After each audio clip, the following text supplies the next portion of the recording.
Hello विद्यार्थियों, आप सबों को शुभ नमस्कार। चलिए हम लोग जो क्लासेस आगे बढ़ाएंगे। लास्ट क्लासेस में हम लोग क्लास 12 फिज़िक्स को पढ़ रहे थे और मैंने जो लास्ट क्लासेस लिया था उसमें मैंने समझाने की कोशिश किया था और मुझे आशा है कि आप समझे भी होंगे। Continuous distribution of charge. जो बच्चे क्लास अगर नहीं किए या जो बच्चे कंटिन्यूअस डिस्ट्रीब्यूशन ऑफ चार्ज को नहीं समझे हैं तो मैं वही सारे बच्चे को ये कहूँगा कि सबसे पहले आप कंटिन्यूअस डिस्ट्रीब्यूशन ऑफ चार्ज को ज़रूर देखें, ज़रूर समझें। उसके बाद ही आप वो पढ़ें कि फोर्स निकालने के लिए सीखना है, force due to continuous distribution of charge. क्योंकि यहाँ पे मैं आज के क्लासेस में जो आपको अध्ययन करेंगे, हम लोग आज के क्लासेस में जो अध्ययन करेंगे वो हम लोग करने वाले हैं कंटिन्यूअस डिस्ट्रीब्यूशन ऑफ चार्ज के वजह से फोर्स।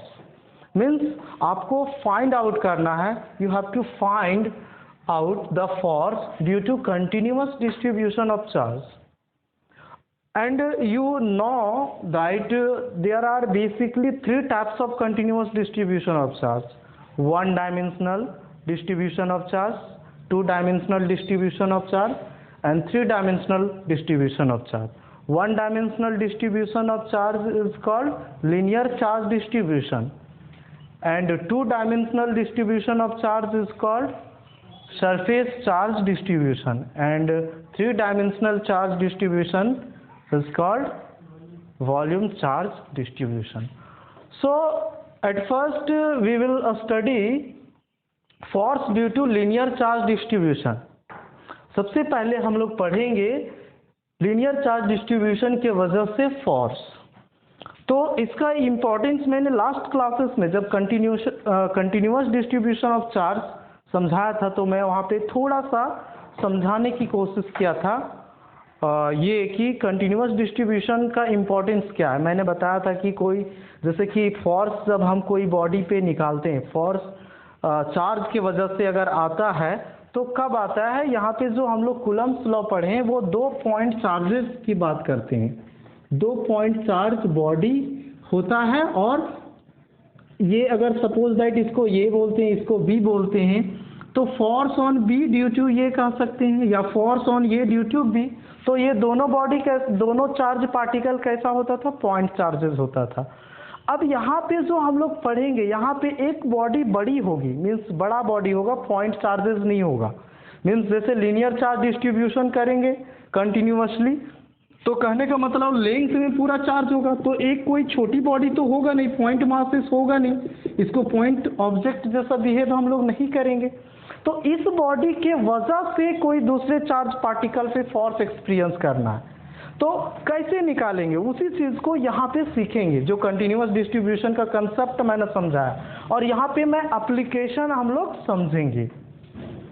तो यहाँ पे हम लोग force due to linear charge distribution पढ़ने वाले हैं। तो यहाँ पे आपको मैंने कंटिन्यूअस डिस्ट्रीब्यूशन ऑफ चार्ज जो force due to linear charge distribution हम लोग पढ़ेंगे, लीनियर चार्ज डिस्ट्रीब्यूशन। तो लीनियर चार्ज डिस्ट्रीब्यूशन का मतलब होता है कि किसी लाइन में चार्ज का डिस्ट्रीब्यूशन। और लीनियर चार्ज डिस्ट्रीब्यूशन जब होता है तो उसमें क्या आता है, क्या टर्म्स आता है, linear charge density. And you know about the linear charge density. What linear charge density means? Q by L. Q means charge and L means length. L length में कितना चार्ज होना चाहिए? Q. Q by L का meaning क्या होता है? What is the meaning of Q by L? Meaning ये होगा कि अगर इसको लेमडा से, जिसको हम लोग चार्ज डेंसिटी को डिफाइन करते हैं, तो lambda is equal to Q by L होता है। इसका मीनिंग होता है एल लेंथ में कितना चार्ज, मीन्स चार्ज डेंसिटी ये डिफाइन करता है कि एल लेंथ वाले लाइन में अगर कोई लाइन है, कोई स्ट्रेट लाइन है और उसका लेंथ एल है तो उस लेंथ में कितना चार्ज होना चाहिए, क्यू होना चाहिए। मीन्स क्यू बाय एल कहीं पे लिखा हो तो इसका यही मीनिंग होगा कि एल लेंथ में चार्ज कितना है, क्यू है। तो यहाँ पे लीनियर चार्ज डिस्ट्रीब्यूशन में कौन सा टर्म्स आएगा, लीनियर चार्ज डेंसिटी। सो यहाँ पे हम सपोज करते हैं, आपको मैंने लीनियर चार्ज डिस्ट्रीब्यूशन की जब बात किया था तो लीनियर चार्ज डिस्ट्रीब्यूशन में मैंने ये भी समझाया था कि वहाँ पे स्ट्रेट लाइन भी हो सकता है और कर्व पाथ भी हो सकता है। आप एज यू विश आप क्या लेते हैं। तो सपोज दैट कि मैं यहाँ पे एक कर्व पाथ लेता हूँ या स्ट्रेट लाइन, और इस कर्व पाथ पे सपोज कर रहे हैं कि पॉजिटिवली चार्ज बॉडी है।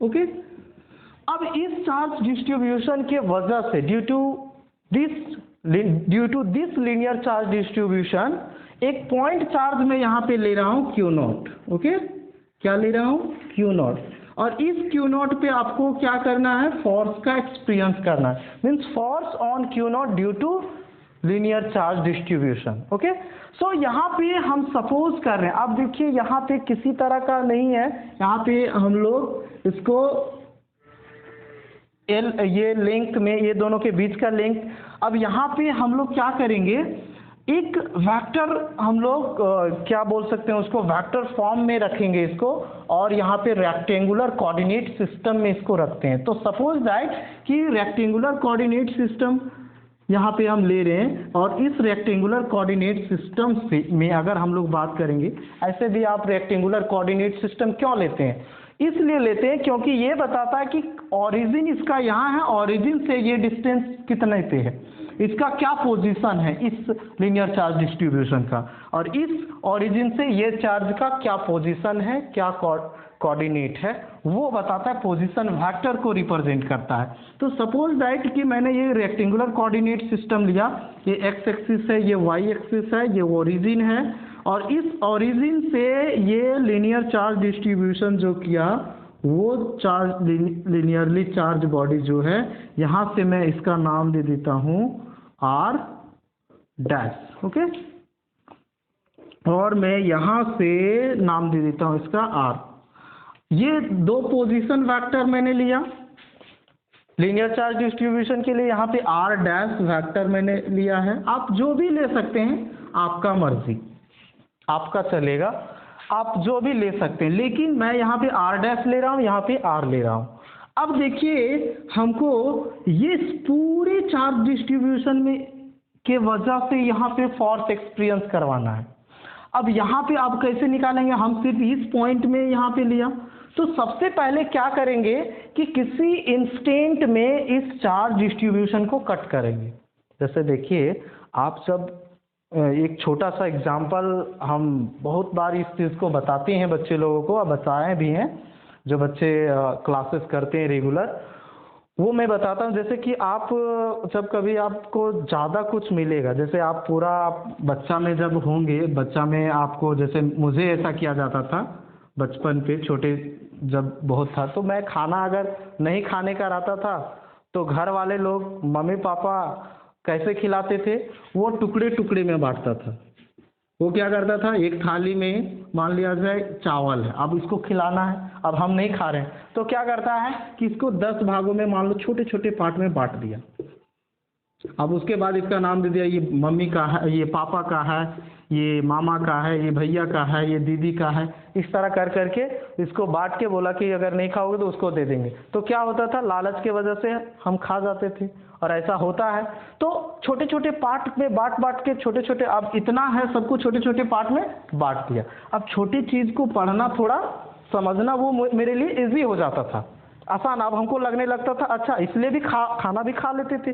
ठीक उसी प्रकार से अब यहाँ पे क्या करेंगे, अब इसको इतना बड़ा बॉडी है, अब इतना बॉडी, इतने बड़ी चार्ज, इस लीनियरली जो चार्ज डिस्ट्रीब्यूशन इस लाइन के वजह से इस पे निकालना है। और आपको पता है कि जब भी हम लोग फोर्सेस की बात करते हैं, कूलम्ब्स फोर्सेस की बात करते हैं, तो 2 पॉइंट चार्ज लेते हैं। अब यहाँ पे पॉइंट चार्ज तो है नहीं, तो इसको क्या करेंगे, एक पॉइंट चार्ज लेंगे। अब पॉइंट चार्ज बनाने के लिए हम छोटे छोटे पार्ट में इसको कट कर देते हैं। अब क्या करते हैं, इसको डीएल लेंथ में बहुत सारा कट कर सकते हैं। मान लिया एल लेंथ है इसका, ठीक है, एल लेंथ है, तो इसका एक छोटा सा पार्ट लेते हैं, मीन्स इतना ये एल लेंथ है, इसका डीएल करके छोटे छोटे पार्ट में हम इसको बांट देते हैं। तो यहाँ पे मैं जहाँ पे इस पॉइंट को, इस पोजीशन वेक्टर को रिप्रेजेंट कर रहे हैं जहाँ से, वहाँ पे एक छोटा सा part, point part DL length वाला में कट किया। और मैं यहाँ पे नाम दे दिया कि इसका जो लेंथ है dl, और इस तरह से dl dl dl dl मिलके, बहुत सारे dl मिलके ये पूरा लाइन बना हुआ है।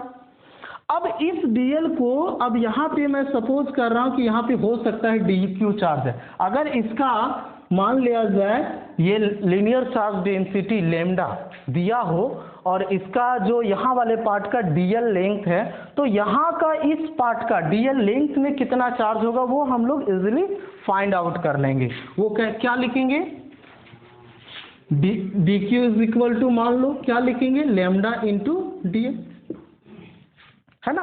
तो dq इज इक्वल टू, जैसे कि आपको क्या पता है, लैम्डा इज इक्वल टू, आप जो पता है ना, dq बाई dl। तो dq इज इक्वल टू क्या लिखेंगे, लैम्डा इंटू dl। तो इस पार्ट पे जो चार्ज, इस dl लेंथ वाले पार्ट पे जो चार्ज आएगा वो लैम्डा इंटू dl आएगा।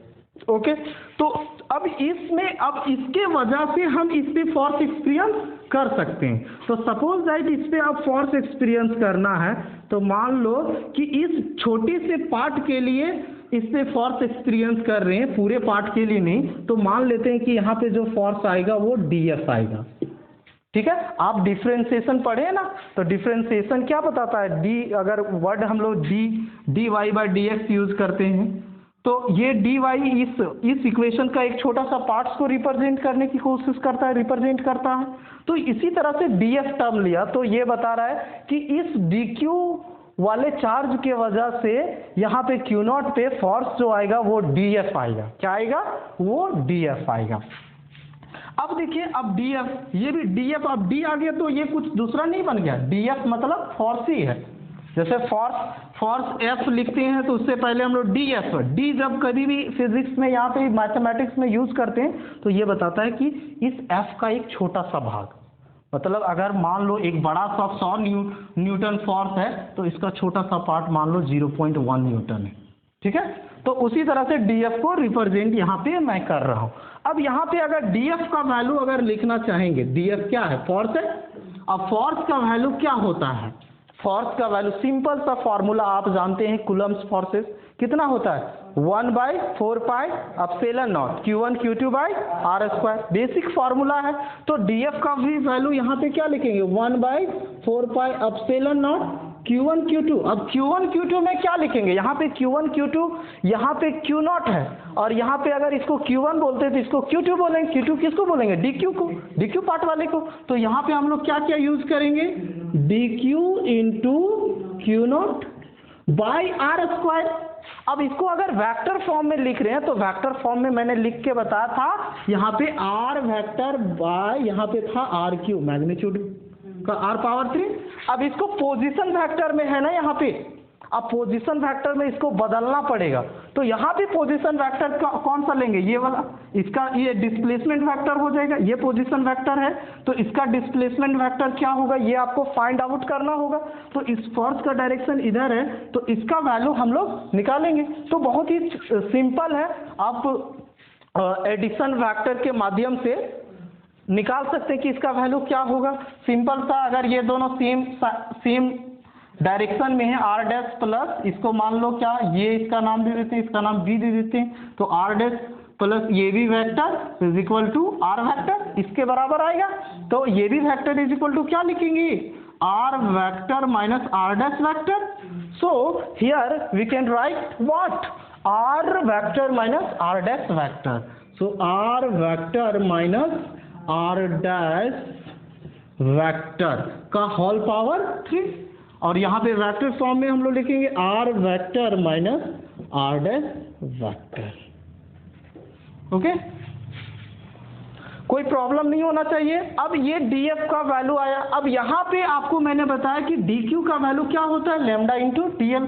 सो हम लोग यहाँ पे लिख सकते हैं dF is equal to what, 1/4 pi epsilon naught lambda, Q naught को पहले हम लोग लिख देते हैं यहाँ पे Q नॉट, और dQ के जगह पे हम लोग लिखेंगे lambda into dl by magnitude of r vector minus r dash vector का whole power 3 and r vector minus r dash का वेक्टर। ओके, अब यहाँ पे ये dF फोर्स आया किसी dl लेंथ वाले के लिए, dl लेंथ में जो चार्ज है उस चार्ज के वजह से ये फोर्स आया। डी क्यू चार्ज के वजह से, force between D Q and Q not के बीच का फोर्स हम लोग फाइंड आउट किया डी एफ। अब हमको इस पूरे लेंथ के लिए पता करना है, तो क्या करेंगे, इस पूरे लेंथ, अब डीएल डीएल पार्ट में बहुत सारे पार्ट में डिवाइड किया, इस पूरे लेंथ में इसका लेंथ अगर एल रहा होगा, ठीक है, तो हम क्या करेंगे, इस डीएल को कहां से कहां इंटीग्रेट कर देंगे, एल तक इंटीग्रेट कर देंगे, तो हमको पूरे का पता चल जाएगा। तो अगर हम इसको इंटीग्रेट कर देंगे तो डीएफ बन जाएगा एफ, और इधर इंटीग्रेशन दे देंगे, इधर क्या दे देंगे, इंटीग्रेशन। अब ये सब पार्ट, ये सब जो टर्म्स है वो कांस्टेंट टर्म है, जो कांस्टेंट उसको बाहर निकाल सकते हैं, या मैं पूरे में दे देता हूं, बाकी आप काम करते रहेंगे। यहाँ पे ये एक इंटीग्रेशन, यहाँ पे एल दे दिया, एक इंटीग्रेशन एल दे देंगे और एक इंटीग्रेशन ये दे देंगे, तो एरिया हो जाएगा, एक इंटीग्रेशन दे देंगे भी दे देंगे वॉल्यूम, या तो ओनली वन इंटीग्रेशन रहेगा तो लेंथ के लिए रिप्रेजेंट करता है, डबल इंटीग्रेशन यूज करेंगे तो एरिया के लिए हो जाएगा, और ट्रिपल इंटीग्रेशन जब यूज करेंगे तो वो वॉल्यूम के लिए रिप्रेजेंट करेगा, ठीक है। तो यहाँ पे हम एक इंटीग्रेशन यूज कर रहे हैं और ये हो जाएगा Q naught 4 pi epsilon naught lambda into d l r vector r dash vector का होल पावर 3,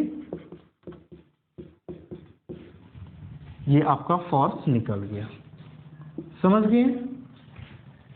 तो बहुत ही सिंपल है कि फोर्स आप कैसे निकालेंगे, linear charge distribution, force due to linear charge distribution.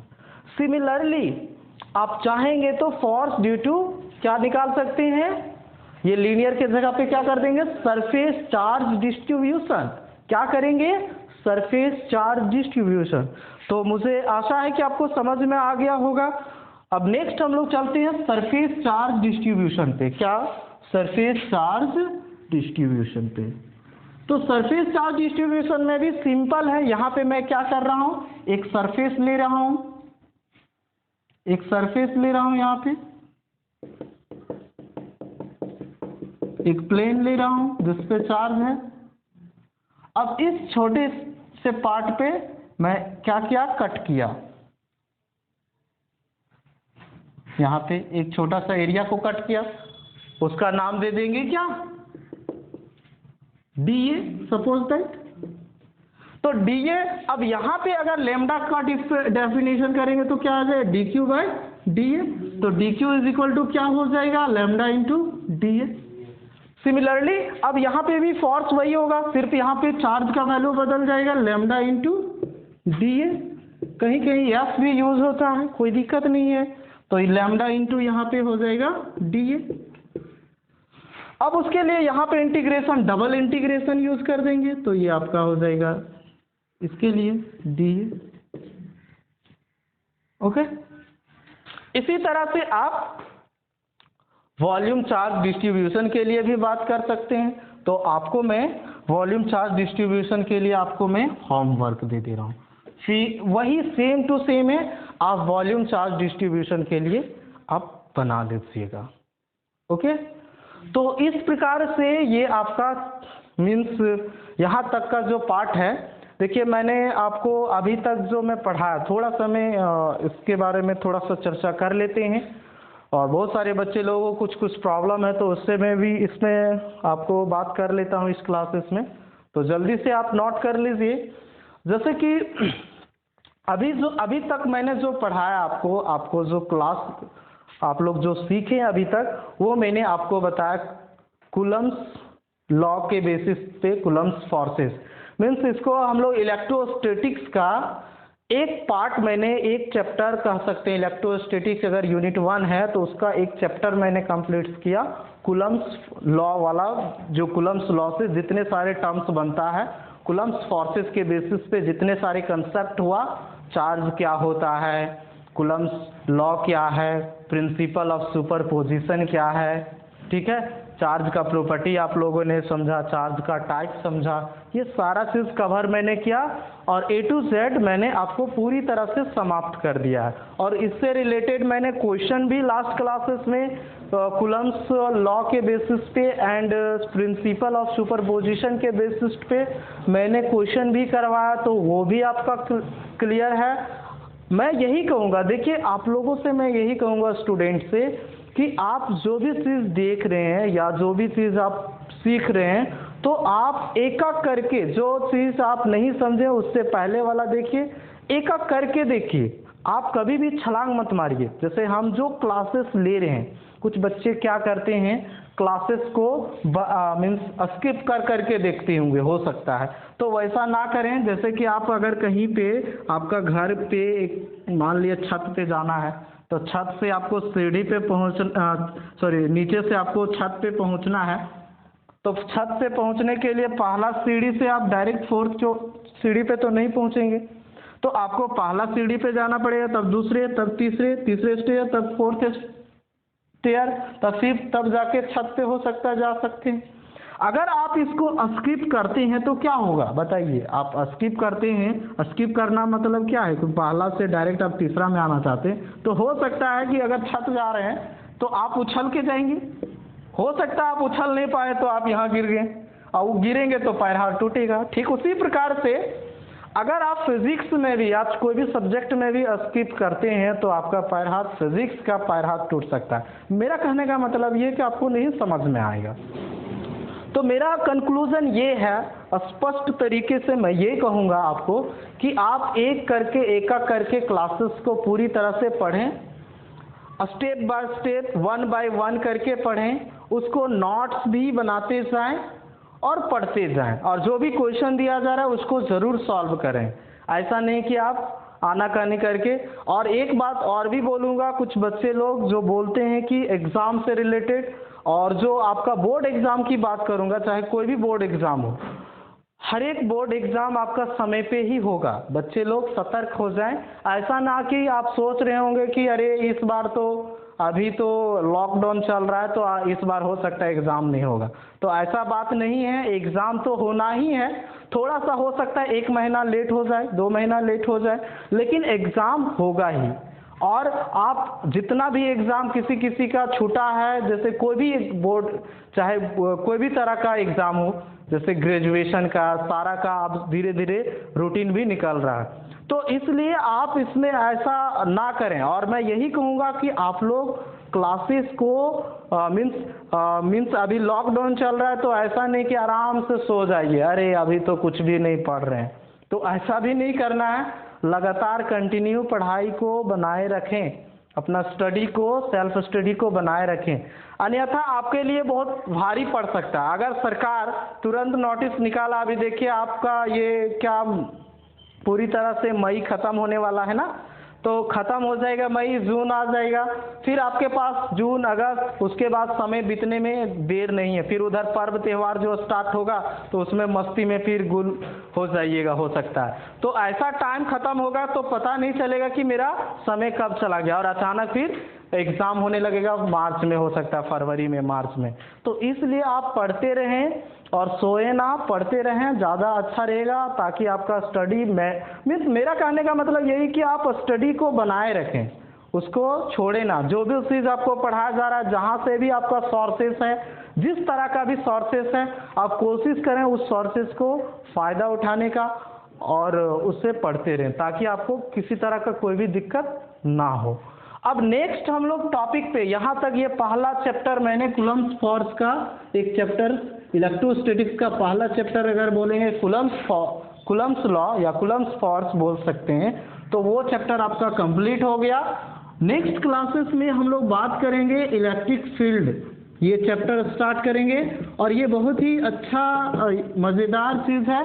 ये सब चीज़ को देखिए, ये जो अभी जो हम लोग, आपको मैंने जब शुरुआत किया होगा फिजिक्स को, तो मैंने बताया होगा कि क्लास 11th और क्लास 12th में डिफरेंस, बेसिक डिफरेंस, अगर मतलब सबको समझ में आए वैसा डिफरेंस अगर बोलें तो वैसा डिफरेंस ये है कि क्लास 11th जो है वो सारे बॉडी के बारे में पढ़ते हैं, वो चीज़ों के बारे में पढ़ते हैं जो हमें दिखता है, और क्लास 12th में जो सारे चीज़ों के बारे में पढ़ते हैं जो हमें नहीं दिखता है।